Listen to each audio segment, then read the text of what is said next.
I was with him when he rode into town, and the crowds gathered round him like a king. The smiling faces joined a sea of branches waving, though they were masquerading in the end. And my heart rose in my throat when I heard them sing, Hosanna.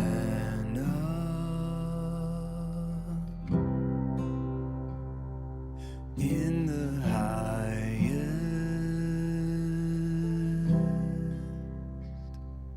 Oh, oh.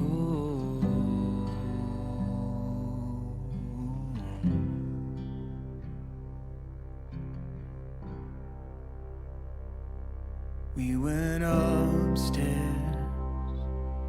broke the bread and drank the wine from the only living vine that we would taste. And I watched them take him up the mountainside where he was crucified, though innocent. And they mocked him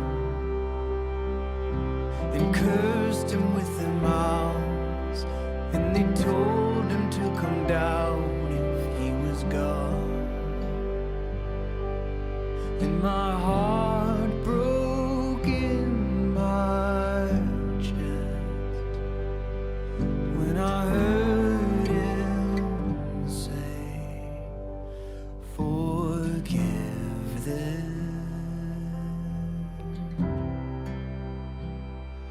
It is finished.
네, 불을 켜주시겠습니다.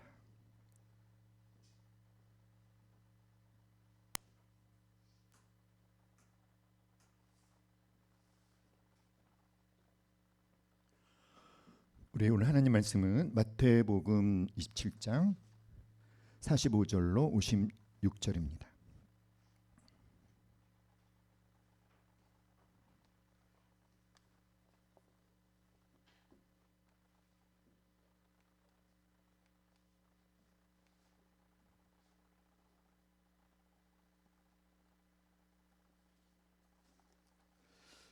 마태복음 27장 45절로 56절, 우리 다 같이 한 목소리로 함께 읽겠습니다.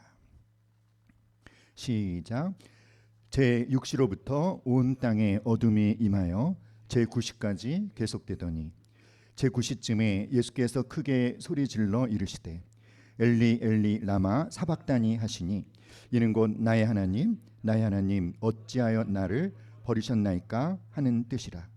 거기 섰던 자 중 어떤 이들이 듣고 이르되 이 사람이 엘리야를 부른다 하고 그 중에 한 사람이 곧 달려가서 해면을 가져다가 신포도주에 적시어 갈대에 꿰어 마시게 하거늘 그 남은 사람들이 이르되 가만두라 엘리야가 와서 그를 구원하나 보자 하더라. 예수께서 다시 크게 소리 지르시고 영혼이 떠나시니라. 이에 성소 휘장이 위로부터 아래까지 찢어져 둘이 되고 땅이 진동하며 바위가 터지고 무덤들이 열리며 자던 성도의 몸이 많이 일어나되 예수의 부활 후에 그들이 무덤에서 나와서 거룩한 성에 들어가 많은 사람에게 보이니라. 백부장과 및 함께 예수를 지키던 자들이 지진과 그 일어난 일들을 보고 심히 두려워하여 이르되 이는 진실로 하나님의 아들이었도다 하더라. 예수를 섬기며 갈릴리에서부터 따라온 많은 여자가 거기 있어 멀리서 바라보고 있으니 그 중에는 막달라 마리아와 또 야고보와 요셉의 어머니 마리아와 또 세베대의 아들들의 어머니도 있더라. 아멘.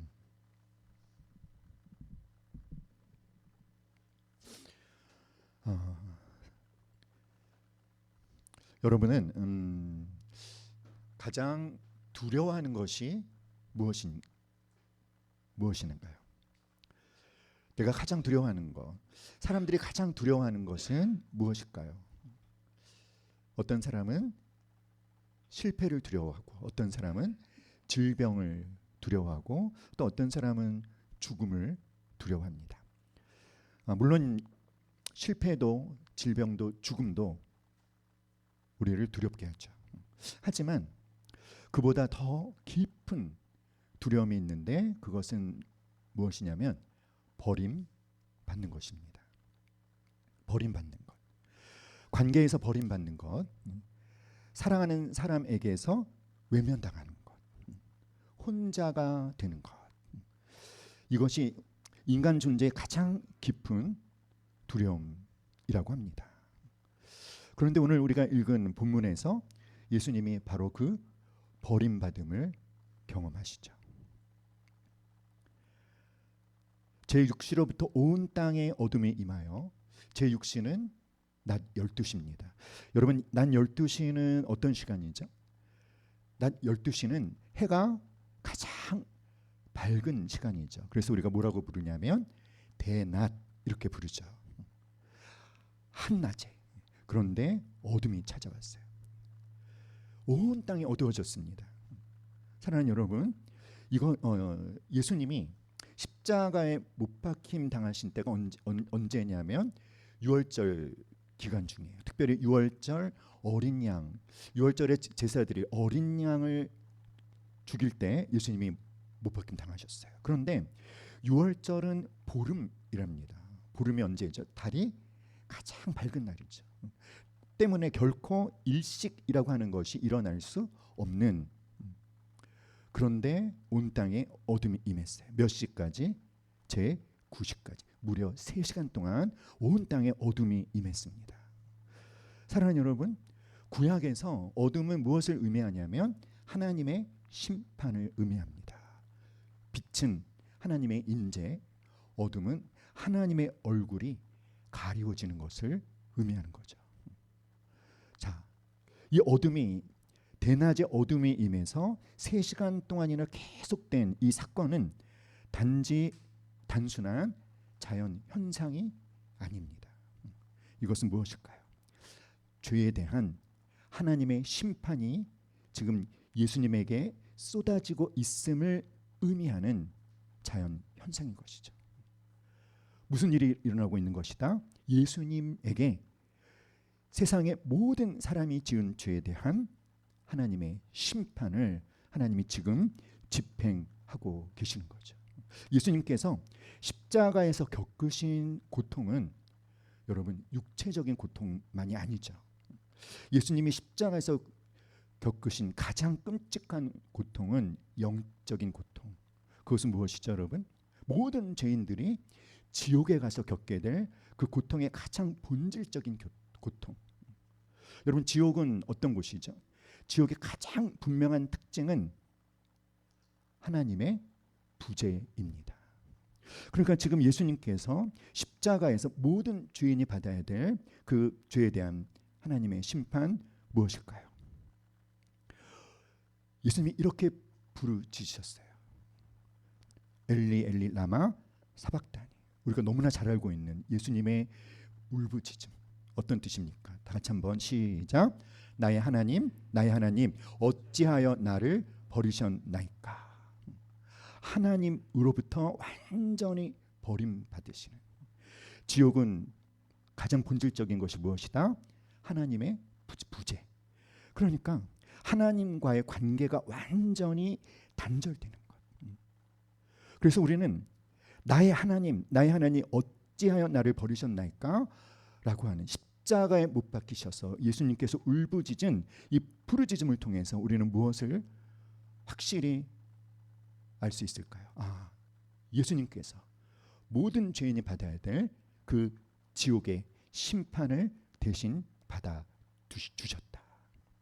그런데 이 십자가에서 예수님께서 완전히 하나님으로부터 버림받으시는 이 사건이 결코 우연히 일어난 사건이 아니라 시편 22편 1절 말씀을 지금 예수님이 인용하고 계셔요. 그것이 무슨 말일까요? 구약에서 기름 부음 받은 자가 하나님으로부터 완전히 버림받을 것, 메시아에 대한 구약의 예언이 지금 성취되고 있음을 예수님께서 선포해 주신 것이죠. 사랑하는 여러분, 나의 하나님, 나의 하나님, 예수님이 이렇게 부르셨어요. 우리가 복음서를 읽어보면 예수님은 하나님을 부를 때 항상 어떻게 부르셨죠? 아버지라고 부르셨어요. 그런데 십자가 위에서 예수님은 하나님을 아버지라고 부르지 않습니다. 그냥 나의 하나님이라고 부르셔요. 왜일까요? 그 이유가 뭘까요? 왜냐하면 지금 예수님은 하나님 앞에 아들 된 자격으로 심판을 받고 계신 것이 아니라 모든 인류를 대표해서, 모든 죄인을 대표해서 하나님의 심판을 받으시는 것이기 때문에 아버지라 부르지 않고 그냥 뭐라고 부르셨다? 나의 하나님이라고 부르셨다는 거예요. 사랑하는 여러분, 정말로 예수님이 버림 받으신 걸까요? 믿습니까? 왜 버림받으셨죠? 예수님 완전히 버림받으셨습니다. 왜 버림받으셨나요? 예수님은 죄가 없으신 분이신데 그런데 왜 버림받으셨을까요? 이사야 53장 6절 다 같이 시작. 여호와께서 우리 모두의 죄악을 그에게 담당시키셨도다. 그러니까 하나님께서 예수님을 십자가에 못 박으시기 전에 어떤 일을 행하셨다? 모든 사람의 죄를 예수님에게 옮기신 거죠. 그걸 우리가 뭐라고 부릅니까? 죄의 전가. 모든 인간이 지은 죄를 예수님에게 다 옮기셨어요. 하나님은 거룩하신 분이시기 때문에 죄를 그냥 넘어가실 수가 없습니다. 그래서 하나님은 인류의 모든 죄를 예수님에게 옮기셨고, 그리고 그 죄를 짊어지신 예수님에게 모든 죄인들이 받아야 될 심판을 집행하신 것입니다. 사랑하는 여러분, 여기에서 우리가 십자가 복음의 핵심을 다시 한번 깨닫게 되는 것이죠. 예수님께서 버림 받으셨기 때문에 이 십자가 복음을 믿는 자들은 하나님에게 받아들여지는 것이죠. 예수님께서 심판을 받으셨다라는 것을 믿을 때 믿는 사람은 하나님의 용서의 은혜를 받는 것이죠. 예수님이 십자가에 못 박혀 온전히 죽으셨기 때문에 이 십자가의 복음을 믿는 자는 무엇을 받습니까? 생명을 받는 것입니다. 우리 지난주 토요일 날 전인적 치유 수행회 때 십자가 위에서 이루어진 거룩한 교환 배우신 거 기억나시죠? 어떤 교환이 일어났다? 예수님이 버림 받으셨기 때문에 우리는 하나님께 받아들여졌고, 예수님이 심판을 받으셨기 때문에 우리는 용서를 받고, 예수님이 죽으셨기 때문에 우리는 생명을 받고. 믿습니까, 여러분? 그것을 거룩한 교환, 또 위대한 교환이라고 하죠. 예수님은 죄 없으신 분이 우리의 죄를 대신 짊어지셨어요. 그래서 우리의 죄는 예수님이 가져가시고 우리는 다 같이 시작. 그분 안에서 하나님의 완전한 의를 덧입는다. 할렐루야. 고린도후서 5장 21절 말씀 함께 읽겠습니다. 시작. 하나님이 죄를 알지도 못하신 이를 우리를 대신하여 죄로 삼으신 것은 우리로 하여금 그 안에서 하나님의 의가 되게 하려 하심이니라. 하나님의 무엇이 되게 하시려고? 의가 되게 하시려고. 사랑하는 여러분, 이 위대한 교환이 일어난 것을 여러분 믿으시죠? 믿습니까? 아멘. 또 어떤 교환이 일어났죠, 여러분? 예수님이 죄가 가져다준 그 모든 저주를 다 받으셨어요. 그 목적이 무엇입니까? 하나님이 우리에게 주시려고 예배하신 그 풍요로운 축복을 우리에게 주시기 위해서. 예수님은 저주를 받으셨기 때문에 우리는 무엇을 받는다? 축복을 받는다. 예수님께서 그 육체가 또 그 정서적인 질고를 당하셨고 그 몸이 채찍에 맞음으로 우리의 무엇을 입는다? 나음을 입는다. 치유와 육체의 강건함을 입는다. 이것이 십자가 위에서 일어난 위대한 교환입니다. 사랑하는 여러분, 또 어떤 교환이 일어났다? 예수님이 부끄러움과 조롱을 당하셨기 때문에 우리는 하나님의 자녀가 되는 영광을 얻는 것이죠. 예수님께서 다시 한번 죽임 당하셨기 때문에 우리는 무엇을 얻는다? 생명을 얻는다. 그런데 여러분, 이 십자가 위에서 성자 하나님이 친히 사람이 되셔서 모든 죄를 다 짊어지시고 온전히 하나님의 심판을 받으셔서 그래서 위대한 교환이 일어나게 하신 이 십자가 복음의 능력 가운데서 여러분 온전히 다 경험하고 계십니까? 어떠세요? 온전히 이 십자가 복음의 능력을 경험하고 계시나요? 많은 분들이 이 첫 번째 것, 예수님 우리 죄를 대신 가져가셔서 우리는 죄인이 아니라 의인이 되었다라는 것은 믿어요. 그런데 이 나머지 것들은 어떻습니까? 사랑하는 여러분, 이 네 가지 중에서 어떤 거는 믿음으로 받아 누리고 어떤 것은 체념하고 에이 뭐 거기까지 그냥 이 정도에서 그냥 나는 괜찮아. 사랑하는 여러분, 십자가 복음은요 마스터키라고 불러요. 십자가 복음을 왜 마스터키라고 부르냐면 하나님이 저와 여러분에게 주시려고 예배하신 그 모든 하늘과 땅의 신령한 그리고 기름진 복을 누리게 하시려는 그 모든 문을 여는 맞는 키가 십자가 복음인데, 많은 그리스도인들이 십자가의 복음을 믿는다라고 하면서 어떤 것은 믿음으로 취하고 어떤 것은 취하지 않는다는 거예요. 어떤 거는 뭐합니까? 체념한다는 거예요. 사랑하는 여러분, 예수님께서 십자가 위에서 죽으시면서 마지막 하신 말씀이 뭐죠? 다 이루었다.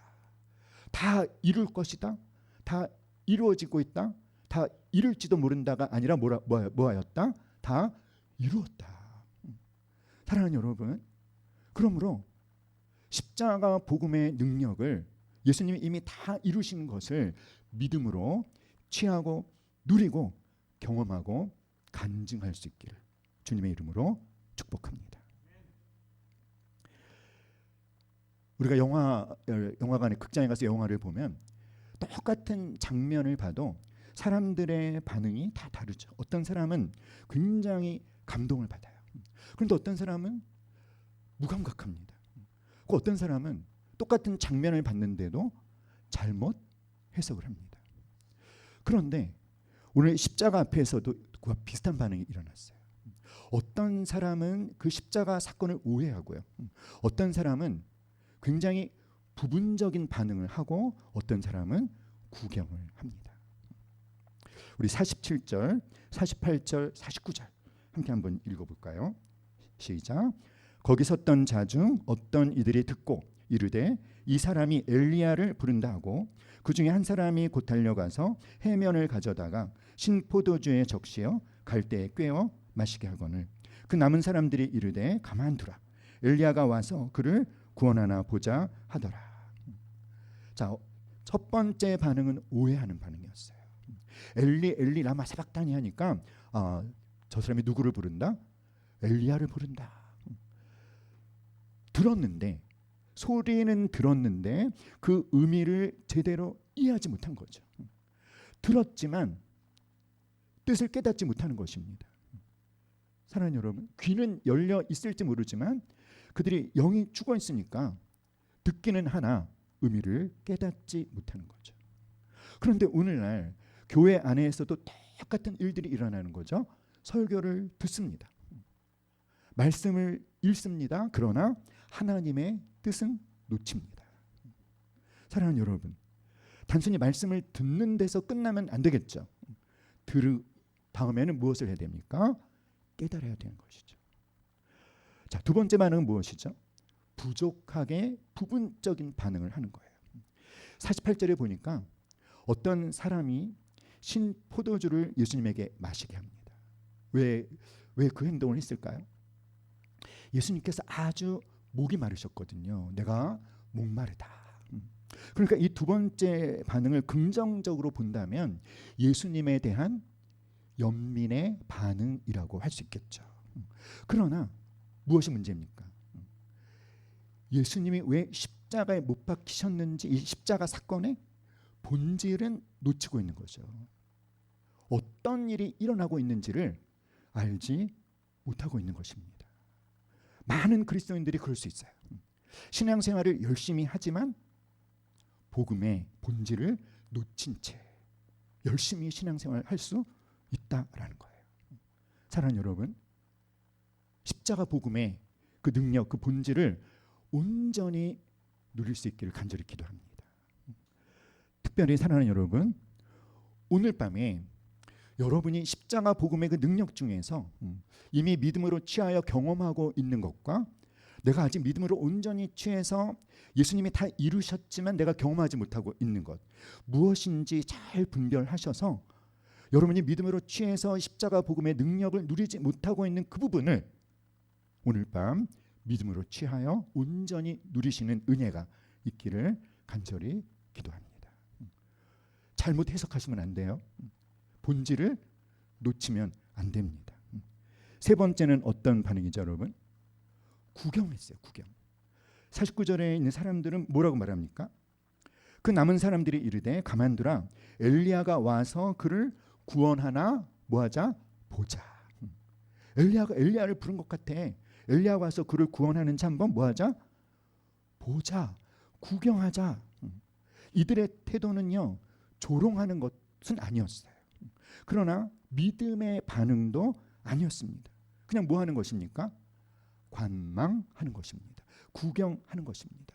십자가 앞에서 지금 어마어마한 일이 벌어지고 있는 그 십자가 앞에서 아무것도 결정하지 않고 아무 책임도 지지 않는 것이죠.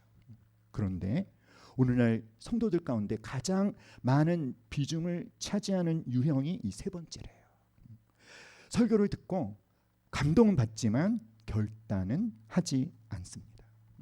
교회 생활을 하는 것을 마치 어떤 콘텐츠를 소비하는 것처럼 구경만 하다 갑니다. 사랑하는 여러분, 십자가 앞에서 구경하면 안 됩니다. 십자가 사건 속으로 들어가셔야 돼요.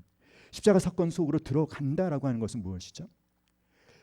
십자가에서 예수님이 죽으셨는데 그 예수님의 죽음이 나의 죽음이 되게 하는 것.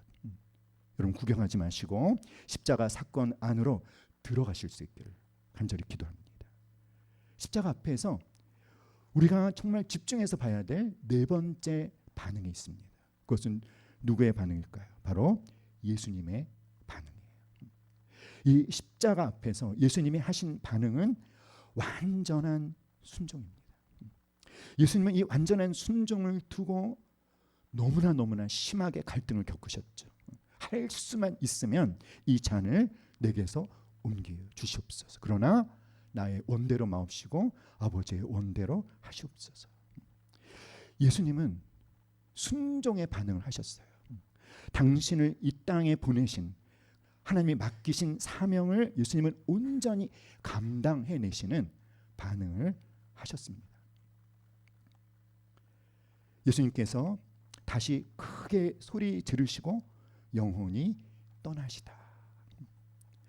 십자가형을 당하는 죄수는 아주 서서히 죽어간다고 합니다. 그런데 예수님은 크게 소리를 지르신 다음에 죽으셨어요. 요한복음 19장 30절에 의하면 이때 예수님이 크게 소리 지르신 내용이 뭐냐면 바로 다 이루었다. 다 이루었다. 사랑하는 여러분, 이 다 이루었다라는 이 예수님의 선포는 우리가 보기에 패배자의 선포입니까? 승리자의 선포입니까? 승리자의 선포예요. 인류 구원의 과업을 완수해내신 승리자의 선포입니다. 크게 소리를 지르시고 영원히 떠나시다. 이 영원히 떠나시다라고 하는 이 헬라어 원문이 어떤 뜻이냐면 영혼을 내보내셨다. sent away, 내보내셨다, 넘겨주셨다. 무슨 뜻일까요, 여러분? 십자가에 못 박힘 당하셔서 그래서 그냥 기진맥진한 상태에서 그냥 죽임 당하신다라고 말하고 있지 않아요. 죽임을 당하신 것이 아니라 예수님 스스로 자신의 영혼을 내보내셨다, 넘겨주셨다, 능동적인 의미를 담고 있는 거죠. 사랑하는 여러분, 예수님께서는 자기 목숨을 기꺼이 자발적으로 뭐 하신 것입니까? 희생하신 것입니다. 능동적인 희생인 것이죠. 마지못한 희생이 아니라 능동적인 희생. 예수님의 이 자발적인 희생 덕분에 우리는 무엇을 얻을 수 있게 되었나요? 생명을 얻을 수 있게 된 것이에요. 사랑하는 여러분, 이 십자가 앞에서 우리는 네 가지 반응을 보는 거죠. 네 가지 반응을 하는 사람들. 첫 번째는 어떻게 반응하는 사람들? 오해하는 사람들. 두 번째는 부분적으로 본질을 놓친 반응을 하는 사람들. 세 번째는 그냥 구경하는 사람들. 네 번째는 완전한 순종으로 하나님이 맡기신 사명을 감당하는 예수님의 모습. 사랑하는 여러분, 예수님께서 엘리 엘리 라마 사박다니, 이것은 어디에 있는 말씀을 인용한 것이라고 했죠? 시편 22편 1절. 여러분, 이것을 여러분이 곰곰이 묵상하셨으면 좋겠어요. 예수님에게 가장 고통스러운 순간에 시편 22편 1절, 예수님에게 가장 어둠에 짙게 드렸던 그 순간에 예수님이 붙잡았던 것은 하나님의 말씀이었어요. 사랑하는 여러분, 그러므로 우리도 함께 말해볼까요? 삶의 시작. 삶의 가장 어려운 순간에 붙잡아야 하는 것은 무엇이다? 말씀이다. 다시 한번 시작. 삶의 가장 어려운 순간에 붙잡아야 하는 것은 말씀이다. 특별히 우리가 이 십자가 앞에서 온전히 순종하심으로 자신의 사명을 완수하신 이 예수님의 모습을 통해서, 사랑하는 여러분, 우리도 하나님이 우리에게 명령하고 있는 것에 자발적으로 순종하는 예수님을 닮은 저와 여러분이 될 수 있기를 간절히 기도합니다. 예수님의 죽으심은 단순히 한 인간의 종말이 아니라 예수님의 죽으심은 이 인류 역사 전체를 뒤흔들어 놓으신 엄청나게 큰 사건임을 말씀해 주시는 세 가지 현상이 오늘 본문에 나타나고 있습니다. 무엇일까요? 이것은 예수님의 십자가가 패배인 것처럼 보이지만 그러나 사실은 온전히 승리를 성취하신 사건인 것을 예표해 주는 징표입니다. 세 가지. 첫 번째는 휘장이 찢어진 사건. 두 번째는 땅이 진동하고 바위가 터진 사건. 세 번째는 무덤 문이 열리면서 죽은 자들이 부활한 사건. 우리 함께 말해봅시다. 찢어진 휘장, 진동하는 땅, 열린 무덤. 사랑하는 여러분, 이 일을 다 하시고 나서 예수님이 뭐라고 선포하셨다? 다 이루었다. 휘장이 찢어졌어요. 휘장이 찢어졌는데 이 휘장은 성소와 지성소를 가로막고 있는 지성소 높이가 5m 되는 휘장 커튼이죠. 자, 이 지성소는 어떤 곳이죠, 여러분? 지성소는 하나님이 임재하시는 곳이기 때문에 대제사장도 대속죄일에 1년에 딱 한 번만 들어갈 수 있는 금단의 장소입니다. 그래서 이 휘장의 의미는 뭘까요? 이 지성소에는 아무나 들어올 수 없다. 그런데 그 휘장이 찢어졌는데 찢어지는 방향이 어디에서 어디로? 위에서 아래로 찢어졌다는 것이 무엇을 의미할까요? 그것을 만약에 사람이 찢었다면 찢어지는 방향이 어디에서 어디로? 아래에서 위였겠죠. 그러나 위에서 아래로 찢어졌다는 것을 마태가 분명히 밝히고 있는 이유는 뭘 말하고 싶은 것일까요? 하나님께서 찢으셨다는 거예요. 그래서 히브리서 19장 20절 말씀에 보면 예수님의 몸이 찢겨짐으로 하나님께로 나아갈 새로운 생명의 길을 열어 놓으셨다. 할렐루야. 사랑하는 여러분, 하나님이 임재하시는 그 지성소에 그래서 이제는 누구나 예수 그리스도의 공로를 힘입어 하나님께 직접 나아갈 수 있게 되었다라는 거죠. 그러므로 사랑하는 여러분, 저 여러분은 이제 더 이상 죄 때문에 하나님을 두려워하면서 멀리서 바라보기만 해야 되는 그런 존재가 아니라는 거예요. 그런데 이미 휘장이 찢어졌고 하나님께로 나아갈 수 있는 길이 활짝 열렸는데, 그래서 예수님은 때를 따라 돕는 은혜를 얻기 위하여 은혜의 보좌 앞에 담대히 나오라고 뭐라고 초청하고 계십니까? 언제든 내게 오라고. 그런데 여러분, 언제든지 주님 앞에 열심히 나아가고 계시나요? 휘장이 찢어졌는데 나 스스로 휘장을 치고 하나님 앞에 나아가는 것을 머뭇거리고 계시지는 않습니까? 사랑하는 여러분, 휘장이 찢어졌어요. 하나님과 우리 사이를 가로막고 있었던 죄의 담이 완벽하게 허물어져서 뭐라고 권면하십니까? 때를 따라 돕는 은혜를 얻기 위하여 은혜의 보좌 앞에 어떻게 나아가자? 담대히 나아가는 여러분 되시기를 간절히 기도합니다. 땅이 진동하고 바위가 터졌어요. 무엇이죠, 여러분? 예수님이 죽임당하신 그 순간에 하나님이 만드신 이 피조 세계가 전율을 했다는 거예요. 이것은 무엇을 의미하는 것이냐면 죄에 오염된 옛 시대가 끝나고 은혜가 통치하는 새 시대가 활짝 열려졌음을 의미하는 자연 현상이라는 것입니다. 사랑하는 여러분, 은혜의 새 시대는 어떤 시대죠? 은혜가 통치한다는 것은 어떤 것을 의미할까요? 은혜라는 것이 무엇입니까? 은혜라는 것은 여러분, 우리가 하나님 앞에 구하는 것이 아니에요. 은혜는 무엇입니까? 하나님이 하나님의 선하신 성품에 근거하여 그 은혜를 받는 대상의 어떠함과 상관없이 하나님께서 일방적으로 베풀어 주시는 것입니다. 할렐루야.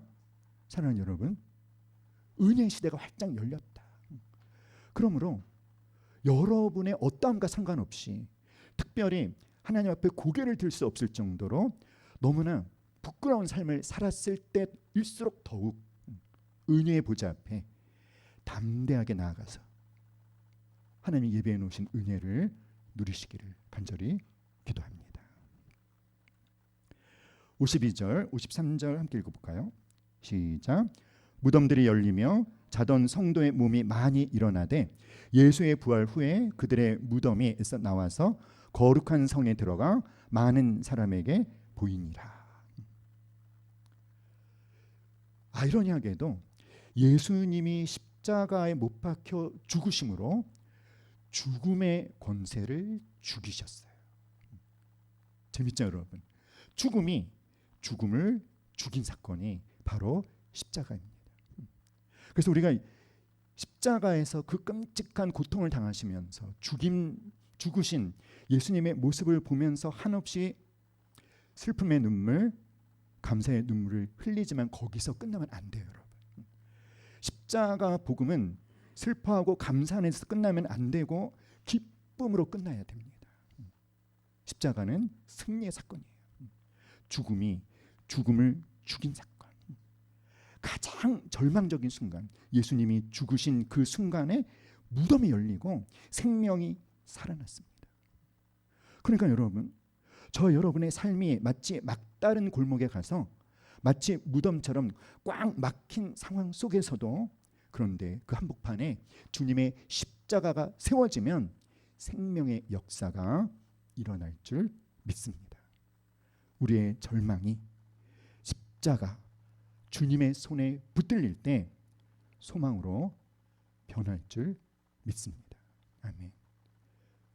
따라합시다. 나의 절망이, 시작. 나의 절망이 주님의 손에 붙들릴 때 부활의 소망으로 변할 것입니다. 근데 오늘 말씀을 보면 부활한 성도들이 예루살렘에 들어가서 많은 이들에게 보였는데, 예수님이 죽으셨을 때 무덤 문이 열렸지만 실제로 죽은 성도들이 일어나서 예루살렘 성에 들어간 것은 언제라고 오늘 말씀이 말하고 있죠? 예수님이 부활하신 후에. 그것은 새로운 생명과 부활의 근원이 누구로부터 시작되는 것을 분명하게 밝히고 있는 것일까요? 바로 예수님으로부터.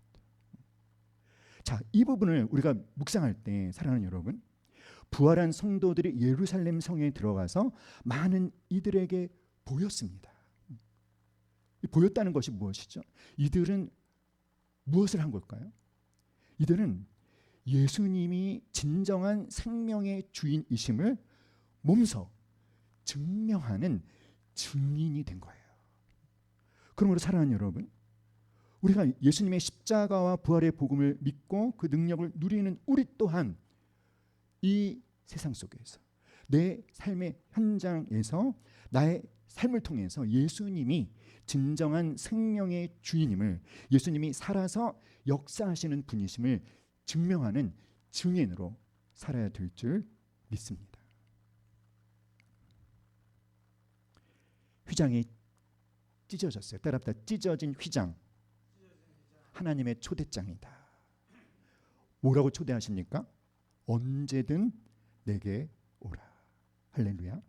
사랑하는 여러분, 다시 한번 시작. 나의 절망이 주님의 손에 붙들릴 때 부활의 소망으로 변할 것입니다.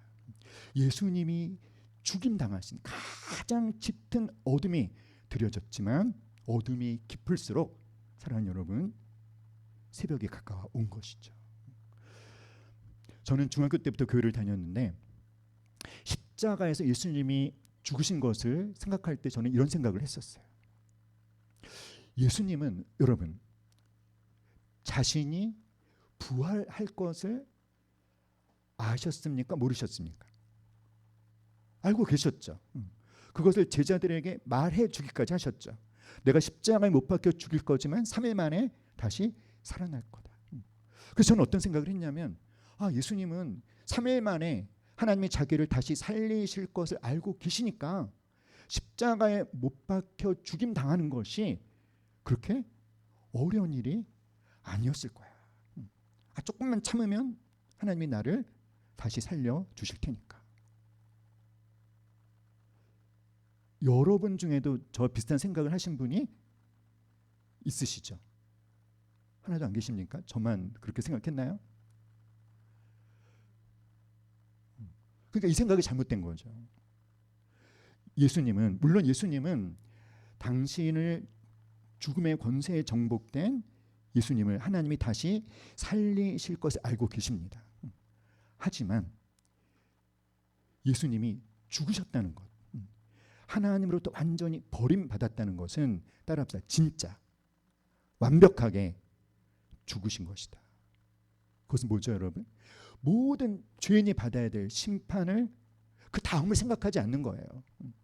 부활을 생각하지 않는 겁니다. 물론 부활은 일어날 거지만 부활이 일어나든지 안 일어나든지 예수님이 충성을 다해야 되는 것은 무엇입니까? 십자가에서 하나님의 진노를 빠짐없이 온전히 받는 것. 그래서 예수님이 그 신 포도주를 거절하셨어요. 왜 거절하셨을까요? 일종의 마취제인 그걸 거절하셨다는 건 뭘 의미합니까? 모든 죄인들이 하나님으로부터 받아야 될 그 심판이 가져다주는 고통을 예수님은 어떻게 하시겠다? 하나도 남기지 않고 다 경험하시겠다는 것이죠. 사랑하는 여러분, 우리가 하나님에게 순종할 때 내가 이렇게 순종하면 하나님이 어떤 보상을 주실 것이다 라고 순종하는 것이 아님을 예수님이 말씀해 주시는 거예요. 나의 순종에 대해서 하나님이 어떤 보상을 해 주시든지 주시지 않든지 진정한 순종은 순종으로 끝나는 것입니다. 그 순종에 모든 걸 다 집어넣는 거예요. 완벽하게. 할렐루야. 아멘. 사랑하는 여러분, 54절로 56절에는 우리가 정말 주목해서 봐야 될 사람들이 나오는데 한 사람은 백부장이에요. 이 백부장은 놀라운 뜻밖의 신앙의 고백을 합니다. 이 백부장이 예수님에 대해서 이렇게 고백해요. 이는 진실로 하나님의 아들이었도다. 여러분, 이 백부장이 누구죠? 이방인입니다. 그는 군인입니다. 십자가 처형, 예수님의 십자가 처형을 집행하는 책임자였어요. 그러니까 예수님의 죽음에 직접 관여한 사람이었어요. 그런데 이 사람이 뭐라고 고백했다? 이 사람은 진실로 하나님의 아들이다. 사랑하는 여러분, 이 백부장의 고백이 왜 중요하냐면 이 고백은 복음서에 예수님에 대해서 가장 명확한 신앙 고백을 한 것 중에 하나예요. 제자들이 한 게 아니에요. 누가 했다? 이방인이 했어요. 사랑하는 여러분, 제자도 아닌 이 이방인, 예수님의 사형 집행을 책임지고 집행한 이 사람이 그런데 왜 예수님에 대해서 이 위대한 신앙 고백을 합니까? 예수님에서 가장 분명한 신앙 고백을 한 것은 무엇 때문일까요? 어떤 이유 때문일까요? 무엇이 그로 하여금 예수님을 하나님의 아들로 깨닫게 했을까요? 54절을 읽고 우리 한번 생각해 볼까요? 54절 시작. 백부장과 및 함께 예수를 지키던 자들이 지진과 그 일어난 일들을 보고 심히 두려워하여 이르되 이는 진실로 하나님의 아들이었도다. 백부장이 어떻게 예수님이 하나님의 아들이심을 깨닫고 고백했죠? 무엇 때문에? 뭐라고 얘기합니까? 지진과 그 일어난 일들을 보고 바위가 터지고 땅이 갈라지고 일어난 일들이 뭐죠? 대낮에 3시간 동안이나 어둠이 임한 것. 그리고 또 어떤 일들이 일어났죠? 예수님이 엘리 엘리 라마 사박다니 하고 부르짖은 것. 이것들을 봤어요. 이것들을 봤는데 그냥 본 것으로 끝나지 않고 그 사건들을 통해서 그는 어떤 반응을 했습니까? 그의 마음속에서 두려움이 일어났어요. 이 두려움은 누구에 대한 두려움이었을까요, 여러분? 하나님에 대한 공포가 아닌 하나님에 대한 경외심. 사랑하는 여러분, 여러분은 하나님을 경외하시죠? 근데 많은 그리스도인들이 하나님을 너무 익숙하고 편안한 분으로 대하고 있는 것 같아요. 그런데 사랑하는 여러분, 하나님에 대한 진정한 믿음은 하나님을 경외할 때 시작되는 것입니다. 이 백부장은 온 땅에 어둠이 임한 것, 예수님의 부르짖음, 그리고 지진, 이런 모든 사건을 통해서 하나님의 개입, 하나님의 인재를 경험하면서 자신의 한계를 깨닫고 이분이 누구시다? 하나님의 아들이심을 믿음으로 고백합니다. 사랑하는 여러분, 십자가의 복음 너무나 많이 들어서 많은 목사님들이 제일 부담스러워한다고 하시잖아요. 고난주간만 되면, 부활절만 되면 오늘도 십자가 복음 또 얘기해야 되는데 왜냐하면 너무나 많이 들어서 웬만하면 감동을 못 느끼거든요. 그런데 사랑하는 여러분, 똑같이 현장에 있었지만 이 백부장은 그 사람들이 그냥 이상한 일이 일어났네라고 놓칠 것들 앞에서 하나님의 임재를 느낍니다. 그리고 하나님에 대한 경외심을 갖습니다. 그리고 자신의 한계를 깨닫고 십자가에 못 박히신 예수님이 누구이신지를 정확하게 고백합니다. 저 여러분이 이런 은혜를 경험하는 자들이 될 수 있기를 간절히 기도합니다. 그리고 어떤 사람들이 있습니까? 여인들이 있어요.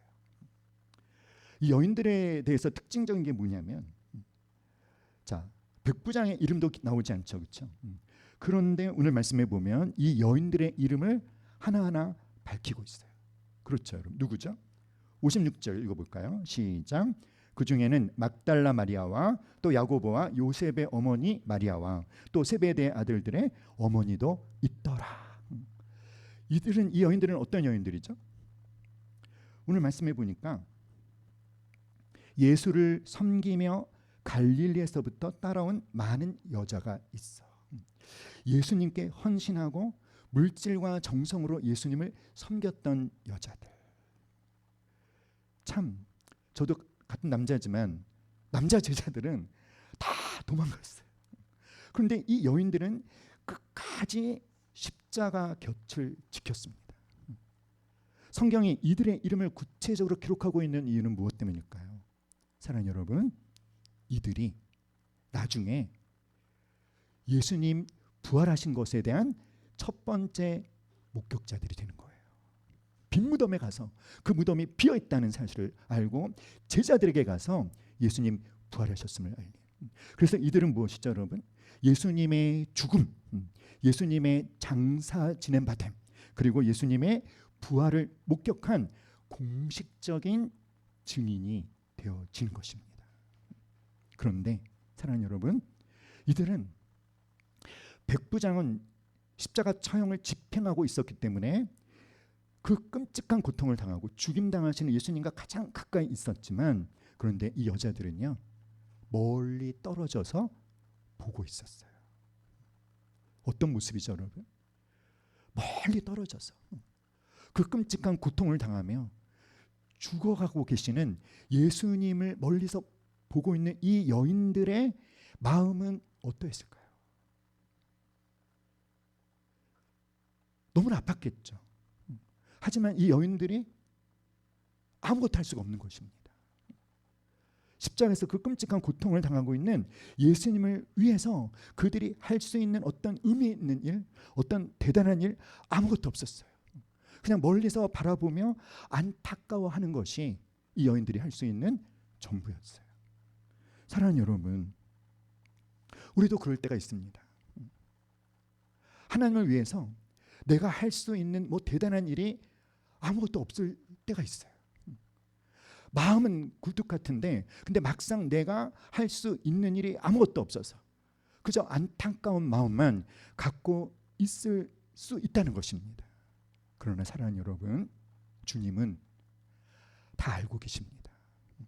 그들의 주님을 향한 진실된 사랑을 알고 계셔요.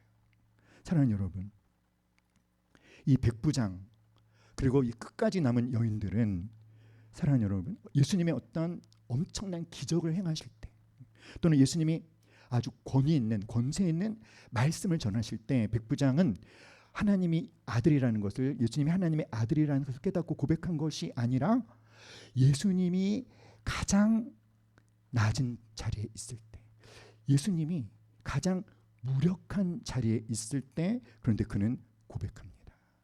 진짜 하나님의 아들이라고. 사랑하는 여러분, 저 여러분의 삶에 어떤 의미 있는 기적이 일어나지 않고 있어요. 내가 기도했는데 하나님께서 별로 응답도 하지 않고 있어요. 그 가장 어찌 보면 예수님이 가장 무능해 보이는 그 자리에서, 그런데 백부장이 하나님의 아들입니다 라고 예수님에 대해서 고백했던 것처럼 저와 여러분도 기적이 더 이상 일어나지 않아도, 나의 기도에 주님이 더 이상 응답해 주지 않아도 변함없이 예수님에 대해서 당신은 하나님의 아들이십니다 라고 고백하는 진실된 믿음의 사람 되기를 기도합니다. 사랑하는 여러분, 이 끝까지 남은 여인들, 그들은 비록 멀리 떨어져 있지만 예수님을 향한 그 사랑과 그 안타까운 마음으로 십자가 현장을 끝까지 지켰죠. 끝까지 지켰지만 그렇게 끝까지 지킨 것에 대한 어떤 보상을 기대할 수 있습니까? 없습니까? 없는 거예요. 그렇죠? 이것이 뭐죠, 여러분? 그들이 예수님을 사랑하는데 사랑해서 뭔가를 얻으려고 사랑하는 것이 아니라 그냥 예수님 그 자체를 사랑하는 정말 진실된 사랑. 바로 이 여인들의 특징입니다. 예수님의 존재 자체를 사랑하는 진실한 사랑. 사랑하는 여러분, 우리가 흔히 그러잖아요. 하나님의 얼굴을 구할 것인지 하나님의 손을 구할 것인지. 하나님의 손을 구한다는 것은 무엇입니까? 하나님이 내게 베풀어 주실 어떤 유익, 하나님이 내게 주실 어떤 선물, 하나님의 능력을 구할 것이냐, 아니면 하나님의 얼굴이란 뭐죠? 그런 거 빼놓고 그냥 하나님을 구하고 하나님을 사랑할 것이냐. 제가 그래서 그런 말을 한 적이 있어요. 사랑하는 여러분, 십자가에서 우리를 위해서 당신의 목숨을 내어주신 예수님께 여러분은 예수님께 수단이었을까요? 목적이었을까요? 목적이었죠. 그러면 나를 목적으로, 내가 당신의 목적이기 때문에 목숨을 주시기까지 나를 사랑하신 그 예수님이 그런데 나에게는 수단입니까? 목적입니까? 목적이 되어야 될 줄 믿습니다. 사랑하는 여러분, 예수님이 가장 무력해 보이는 순간까지도 끝까지 그 자리를 지키며 예수님에 대한 사랑이 변치 않았던 이 여인들처럼 이 세상 속에서 더 이상 말씀의 능력, 어떤 하나님의 권능, 기적이 나타나지 않고 오히려 손가락질만 당하고 무능력해 보일지라도 끝까지 주님에 대한 신실한 사랑을 잃어버리지 않고 그 자리를 지키는 이 여인들과 같은 신실한 사랑의 사람들 되시기를 주님의 이름으로 축복합니다. 사랑하는 여러분, 오늘 우리는 십자가의 현장을 보았습니다. 이 십자가 현장에 여러 종류의 사람들이 있었죠. 오해하는 사람도 있었고, 본질을 놓치는 사람도 있었고, 구경하는 사람들도 있었어요. 그러나 그 십자가 앞에서 온전히 순종하고 가장 어려운 순간에 끝까지 하나님의 말씀을 붙잡고 자신의 사명을 감당해내신 분도 계셨습니다. 그 십자가 현장에는 예수님이 가장 무력해 보이는 그 예수님 앞에서 그런데 예수님에 대한 아주 놀라운 신앙 고백을 하는 사람도 있었습니다. 그리고 예수님이 나에게 무엇을 줄 수 있는 그 어떤 것 때문이 아니라 그냥 예수님을 사랑하기 때문에 그 십자가의 자리, 그 절망의 자리를 끝까지 지킨 여인들이 있었습니다. 사랑하는 여러분, 우리가 예수님처럼 삶의 가장 어려운 순간에도 끝까지 말씀을 붙잡고 하나님이 내게 맡기신 사명을 온전히 감당하는 우리 모두가 되기를 간절히 기도합니다. 백부장과 같은 진실된 믿음의 고백을 할 수 있기를 기도합니다. 끝까지 예수님 자체를 사랑해서 십자가의 자리를 끝까지 지키는 우리가 될 수 있기를 간절히 기도합니다. 우리 함께 고백해 봅시다. 나는, 시작. 나는 오늘 십자가 위에서 일어난 거룩한 교환을 믿음으로 취합니다. 주님이 징계와 채찍, 가난과 저주를 가져가셨기에 나는 이제 평화와 치유, 부요와 복을 누립니다. 내 삶의 모든 영역은 그리스도 안에서 새롭게 되었습니다. 우리 다시 한번 믿음을 실어서 읽지 마시고, 물론 읽지만 믿음을 실어서 정말 여러분 믿음으로 취하시기 바라요. 할렐루야. 아멘. 나는, 시작. 나는 오늘 십자가 위에서 일어난 거룩한 교환을 믿음으로 취합니다. 주님이 징계와 채찍, 가난과 저주를 가져가셨기에 나는 이제 평화와 치유, 부요와 복을 누립니다. 내 삶의 모든 영역은 예수 그리스도 안에서 새롭게 되었습니다. 아멘. 우리 함께 찬양하겠습니다.